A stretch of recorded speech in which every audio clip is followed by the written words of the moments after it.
Shalom Bapak Ibu Saudara yang terkasih di dalam nama Tuhan Yesus Kristus. Pada hari ini kita akan belajar firman Tuhan. Dan firman Tuhan pada siang hari ini saya beri judul Jangan Menyebarkan Kabar Bohong. Nah saudara, sebagai orang Kristen yang dewasa, tentunya di dalam menyebarkan kabar, di dalam menyebarkan berita, di dalam menggunakan kata-kata dan komunikasi, harusnya kita punya nilai-nilai yang positif.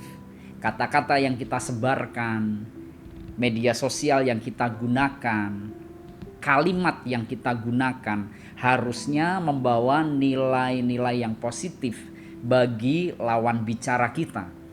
Nah, orang Kristen yang dewasa di dalam segi komunikasi, mereka selalu memprioritaskan kata-kata yang positif dibandingkan kata-kata yang negatif. Karena itu perbedaan yang paling esensi antara orang Kristen yang dewasa atau orang Kristen yang belum dewasa, itu yang paling esensi terlihat dari kalimat yang dia ucapkan. Bagaimana cara dia berkomunikasi dengan orang lain.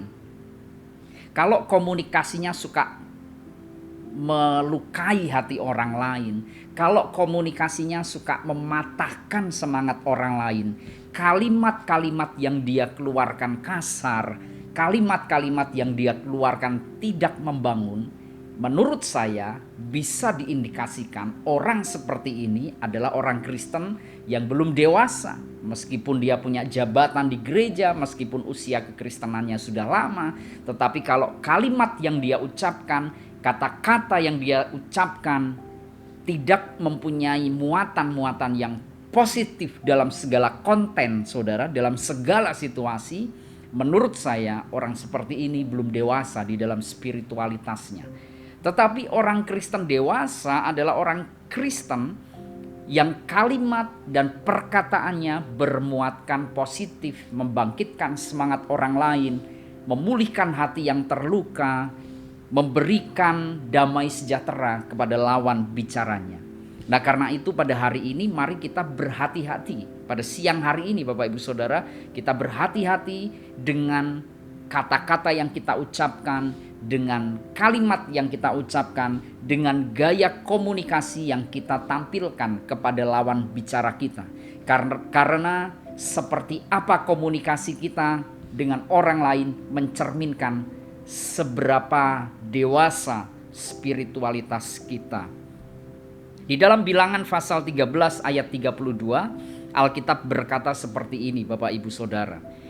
Juga mereka menyampaikan kabar kepada orang Israel, kabar busuk tentang negeri yang diintai mereka, dengan berkata, negeri yang telah kami lalui untuk diintai adalah suatu negeri yang memakan penduduknya, dan semua orang yang kami lihat di sana adalah orang-orang yang tinggi perawakannya.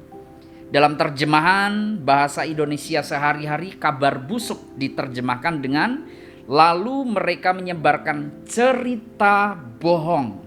Saya ulangi sekali lagi, ternyata kabar busuk diterjemahkan dalam terjemahan bahasa Indonesia sehari-hari dengan kata cerita bohong atau berita hoax. Nah saudara, waktu itu 10 pengintai memberikan kabar busuk atau berita bohong kepada bangsa Israel.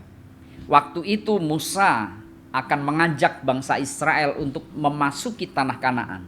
Sebelum mereka memasuki tanah Kanaan, Musa mengirimkan 12 pengintai untuk mengintai seperti apa negeri Kanaan, medannya seperti apa, tentara-tentaranya sekuat apa, benteng pertahanannya sekuat apa, kultur budaya mereka seperti apa, sehingga bisa membuat Musa dan panglima-panglima tentara yang ada bisa mengatur strategi untuk merebut negeri Kanaan. Nah saudara, ketika 12 pengintai itu diluncurkan oleh Musa, setelah beberapa hari mereka kemudian kembali dengan memberikan report. 10 pengintai mereka memberikan kabar busuk atau cerita bohong dengan mengatakan bahwa orang Kanaan itu seperti raksasa yang memakan sesamanya. Nah, saudara bisa perhatikan 10 pengintai ini memberikan kalimat bohong, kabar busuk, atau berita tidak benar, Bapak Ibu Saudara, tentang keberadaan orang-orang Kanaan.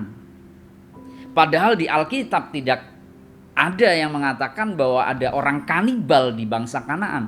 Tetapi 10 pengintai itu bersepakat untuk kepentingan mereka sendiri supaya mereka dan keluarganya tidak masuk ke Kanaan, karena secara apple to apple mereka pasti akan kalah karena orangnya tinggi-tinggi. Sehingga mereka membuat berita palsu dengan dibumbuin orang Kanaan itu raksasa dan memakan sesamanya, dan menyebarkan berita bohong itu kepada seluruh orang Israel.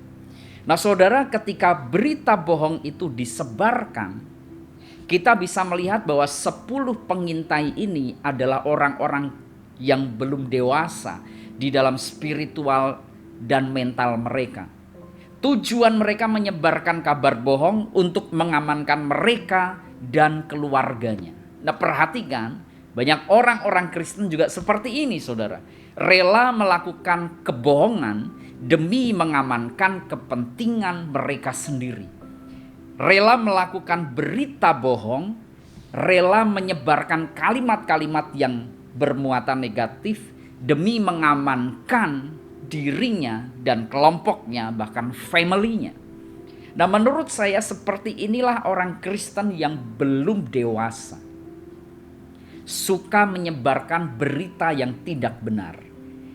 Nah, saudara, kalau kita baca di dalam kisah selanjutnya, 10 orang pengintai ini akhirnya mereka mati ditulahi oleh Tuhan. Mereka semua mati dan binasa.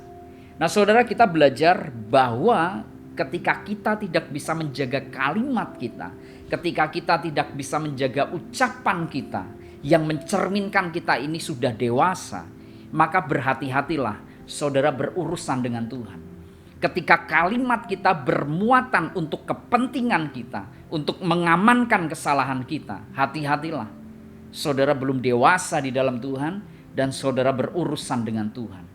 Ketika kalimat-kalimat kita, berita-berita yang kita sampaikan membuat orang lain tertekan, membuat orang lain hatinya terluka, membuat orang lain sedih, membuat orang lain hatinya tercabik-cabik, maka hati-hatilah. Saudara belum dewasa di dalam spiritual dan saudara berurusan dengan penghakiman yang daripada Tuhan. 10 orang pengintai ini yang menyebarkan kabar buruk, kabar bohong, kabar palsu, mereka semua binasa beserta keluarganya. Artinya Tuhan tidak berkenan dan Tuhan akan menuntut keadilan. Nah, saudara, mari di dalam hidup kita, Bapak Ibu Saudara, kalau kita ingin menjadi orang Kristen yang dewasa, mari mulai dengan kalimat kita, mari mulai dengan kata-kata yang kita ucapkan terhadap orang lain. Biarlah setiap kata-kata yang kita ucapkan penuh konten damai sejahtera, penuh konten membangkitkan semangat yang lemah, penuh konten menyejukkan hati setiap orang yang mendengar kita. Nah, mari hati-hati di dalam setiap perkataan kita. Mari menjadi orang Kristen yang dewasa. Tuhan Yesus memberkati.